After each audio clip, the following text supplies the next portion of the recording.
जय हिंद दोस्तों, कैसे सलूक उम्मीद करता हूँ मस्त होंगे, अपने कार में व्यस्त होंगे। स्वागत है सभी का सेट 5 2026 के एग्जाम आज हम करने वाले हैं असिस्टेंट सामाजिक विज्ञान के मोस्ट इंपॉर्टेंट क्वेश्चन जो कि लेवल 2 है। Assistant previous year question paper लिए गए हैं, पेपर ऐसा ही आएगा एग्जाम में, ये पूरी गारंटी है। चैनल पर जो भी नए हैं चैनल को सब्सक्राइब कर लीजिए। चलिए क्लास को स्टार्ट करते हैं और पहला क्वेश्चन है, निम्नलिखित में से कौन भ्रंशोद पर्वत है? हिमालय पर्वत, अपलेशियन पर्वत, यूराल पर्वत, वासजेस पर्वत। कौन सा ऑप्शन करेक्ट है? क्वेश्चन इंपॉर्टेंट है। यह क्वेश्चन पूछा गया था जुलाई 2019 में। जुलाई 2019 में यह क्वेश्चन पूछा गया। इसके बाद 2022 में यह क्वेश्चन पूछा गया था कथन में। क्वेश्चन नंबर 1 करेक्ट आंसर क्या होगा? निम्नलिखित में से कौन भ्रंशोद पर्वत है? भ्रंशोद पर्वत का उदाहरण होगा वासजेस पर्वत। फोर्थ ऑप्शन करेक्ट है, वासजेस पर्वत। संसार में ऐसे पर्वत कम मिलते हैं। यूरोप में हार्ज पर्वत, ब्लैक फॉरेस्ट और वासजेस भ्रंशोद के उदाहरण होते हैं। और वही बात कर लें भारत में जो है नीलगिरी भ्रंशोद पर्वत का उदाहरण है। भारत में नीलगिरी पर्वत या भ्रंशोद पर्वत का उदाहरण होगा। भ्रंशोद पर्वत का उदाहरण वासजेस पर्वत है, साथ में हार्ज पर्वत है, ब्लैक फॉरेस्ट और वासजेस पर्वत। फोर्थ ऑप्शन करेक्ट है। नेक्स्ट क्वेश्चन है, कथन ए कह रहा है पृथ्वी से हमें चंद्रमा का केवल एक ही भाग दिखाई पड़ता है। कथन बी है चंद्रमा पृथ्वी का एक चक्कर लगभग 27 दिनों में पूरा करता है और लगभग इतने ही समय में वह अपने अक्ष पर एक चक्कर भी पूरा करता है। ऑप्शन है ए बी दोनों सही हैं, बी सही व्याख्या है ए की। सेकंड ऑप्शन है ए बी दोनों सही हैं परंतु बी सही व्याख्या नहीं है ए की। ए सही है परंतु बी गलत है, ए गलत है परंतु बी सही है। कौन सा ऑप्शन राइट है?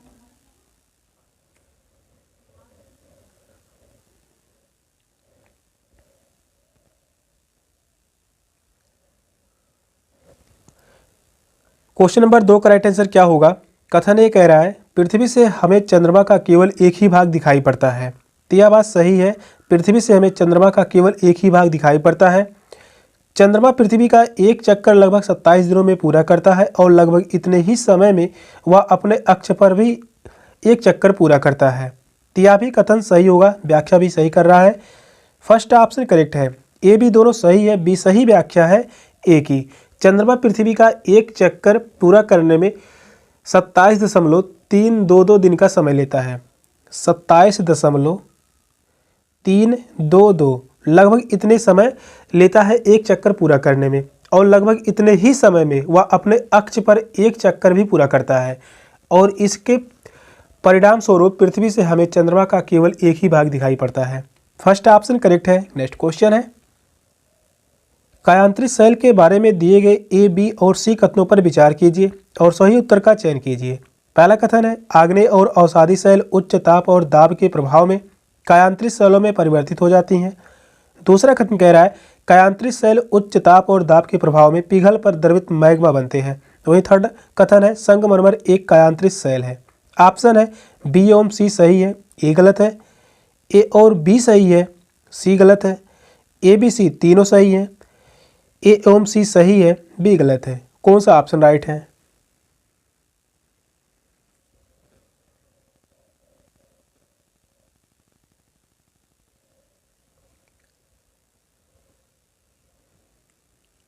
जितने भी क्वेश्चन करवाए जा रहे हैं हर एक क्वेश्चन बहुत ही चुने हुए क्वेश्चन लिए गए हैं। एग्जाम में फंसने की पूरी संभावना है और यहाँ से आप सभी को 55 क्वेश्चन एग्जाम में देखने को मिल जाएंगे। 55 से 58 क्वेश्चन तक यहाँ से एग्जाम में देखने को मिल जाएंगे, ये पूरी गारंटी है। क्लास डेली चल रही है। कायांतरित शैल के बारे में यहाँ पर 3 कथन दिए गए हैं। इन तीनों कथनों में कौन से कथन सही है?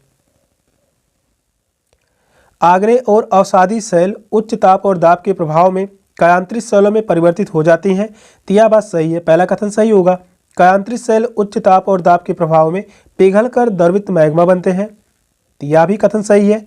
संगमरमर एक कायांतरित शैल है, यह भी कथन सही है। यहाँ से क्वेश्चन पूछा गया है संगमरमर कैसा शैल है? तो यह कायांतरित शैल है। तीनों ही कथन सही है, थर्ड ऑप्शन राइट होगा। इस क्वेश्चन का आंसर है ऑप्शन सी। नेक्स्ट क्वेश्चन है, अंतरिक्ष से प्रवेश करने वाले उल्कापिंड वायुमंडल के किस परत में आने पर जल जाते हैं? मध्यमंडल, बाह्य वायुमंडल, बहिर्मंडल, समताप मंडल। कौन सा ऑप्शन करेक्ट है? यह क्वेश्चन काफ़ी बार पढ़ाया जा चुका है और एग्जाम में यह क्वेश्चन 2019 में पूछा गया था और यही क्वेश्चन 2024 में पूछा गया। और इस समय यह क्वेश्चन कथन में पूछा गया था, 2018 में भी क्वेश्चन पूछा गया है। मोस्ट इंपॉर्टेंट क्वेश्चन है। क्वेश्चन नंबर 4 का राइट आंसर क्या होगा? अंतरिक्ष से प्रवेश करने वाले उल्का पिंड वायुमंडल के किस परत में आने पर जल जाते हैं?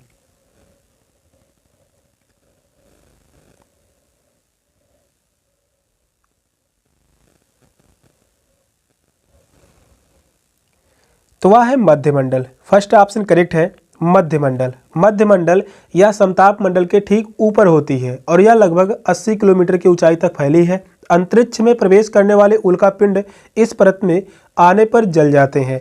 वही बात कर ले समताप मंडल। समताप मंडल की विशेषता है वायुयान उड़ाने के लिए सबसे सुरक्षित मंडल माना जाता है। वायुयान उड़ाने के लिए सबसे सुरक्षित मंडल माना जाता है। साथ में ओजोन परत पाया जाता है। ओजोन परत क्वेश्चन पूछा गया है, ओजोन परत किस मंडल में पाया जाता है? समताप मंडल। वायुयान उड़ाने के लिए सबसे सुरक्षित मंडल समताप मंडल। फर्स्ट ऑप्शन करेक्ट है, मध्यमंडल, जिसमें उल्का पिंड जलने लगते हैं। नेक्स्ट क्वेश्चन है, ऋतु प्रवाह से जुड़ा हुआ है लोगों के आवागमन से, घरों के पास बसावट से, एक छोटे घर के पौधे रखने का कृत्रिम आहता से, ऐसे स्थान जहां बस्तियां विकसित होती हैं। कौन सा ऑप्शन करेक्ट है?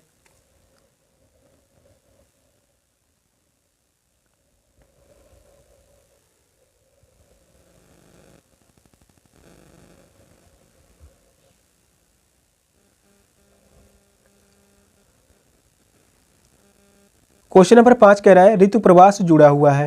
ऋतु प्रवाह से यह जुड़ा हुआ है लोगों के आवागमन से। फर्स्ट ऑप्शन करेक्ट है, लोगों के आवागमन से ऋतु प्रवाह से जुड़ा हुआ है। नेक्स्ट क्वेश्चन है, अस्थायी पवनों के संबंध में कथन ए और बी पर विचार कीजिए और सही विकल्प का चयन कीजिए। पहला कथन है ये पवनें वर्ष भर लगातार निश्चित दिशा में चलती रहती हैं। सेकंड कथन है पश्चिम और पूर्वी पवनें इनके उदाहरण हैं। ए सही है, बी गलत है। सेकंड ऑप्शन है ए गलत है, बी सही है। थर्ड ऑप्शन है ए बी दोनों सही है। फोर्थ ऑप्शन है ए बी दोनों गलत है। कौन सा ऑप्शन करेक्ट है? मोस्ट इंपॉर्टेंट क्वेश्चन है।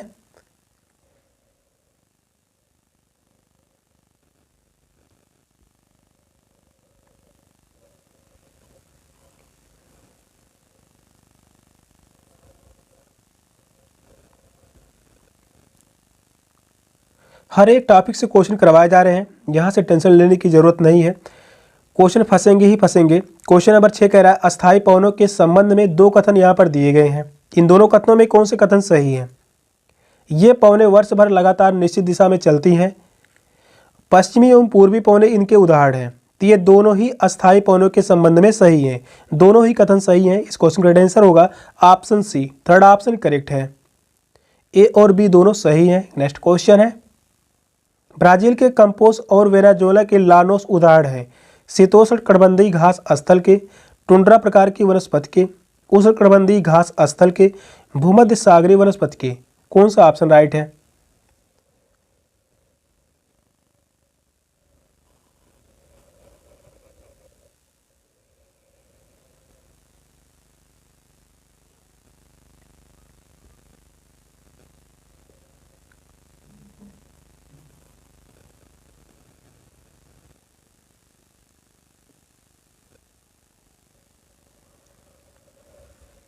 क्वेश्चन नंबर 7 कह रहा है ब्राजील के कंपोस और वेनेजुएला के लानोस उदाहरण हैं।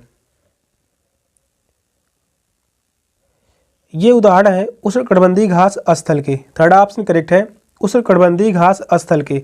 घास के मैदान मुख्यतः दो प्रकार के होते हैं। पहला जो होता है उष्णकटिबंधीय घास का मैदान, दूसरा होता है शीतोष्ण घास का मैदान। दूसरा होता है शीतोष्ण घास का मैदान। थर्ड ऑप्शन करेक्ट है। नेक्स्ट क्वेश्चन है, जलवायु के संबंध में कथन ए और बी पर विचार कीजिए और सही विकल्प का चयन कीजिए। जलवायु वायुमंडल में दिन प्रतिदिन होने वाला परिवर्तन है। किसी स्थान की जलवायु सिर्फ उसकी ऊंचाई तथा उच्चावच पर निर्भर करती है। ऑप्शन है ए सही है, बी गलत है। ए गलत है, बी सही है। ए बी दोनों सही है, ए बी दोनों गलत है। कौन सा ऑप्शन करेक्ट है?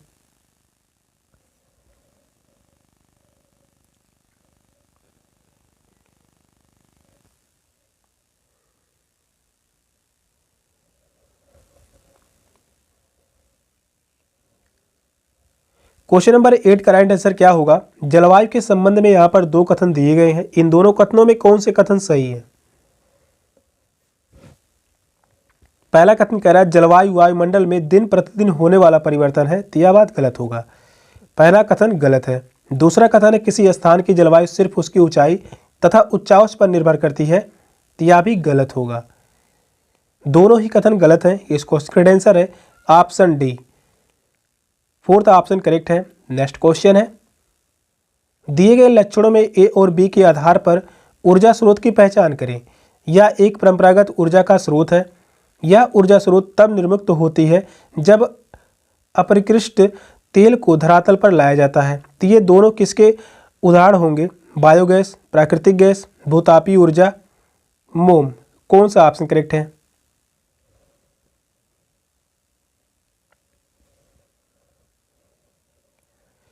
कथन से संबंधित यहाँ पर जो क्वेश्चन पूछे जाएंगे, लगभग यहाँ से 25 से 30 क्वेश्चन 2024 में यहाँ से क्वेश्चन पूछा गया था।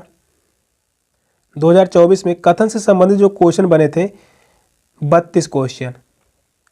तो जो भी क्वेश्चन करवाए जा रहे हैं, हर एक क्वेश्चन एग्जाम की दृष्टि से बहुत ही इंपॉर्टेंट रहने वाला है। तो यहाँ पर दो लक्षण दिए गए हैं, ऊर्जा स्रोत की पहचान करें। ये दोनों लक्षण किस प्रकार की ऊर्जा स्रोत है?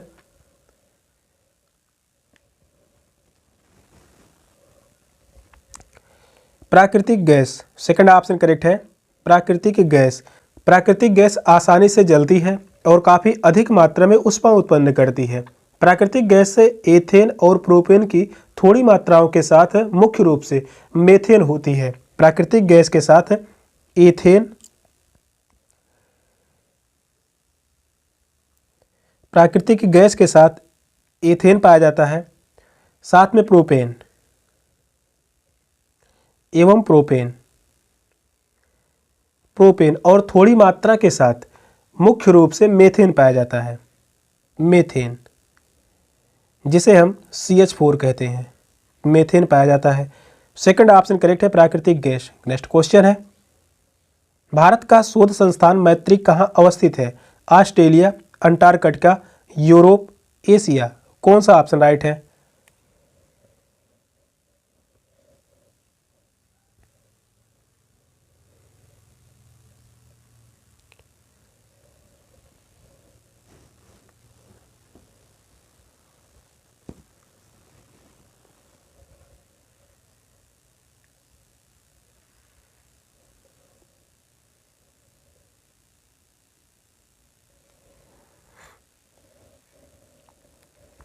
क्वेश्चन नंबर 10 कह रहा है भारत का शोध संस्थान मैत्री कहाँ अवस्थित है?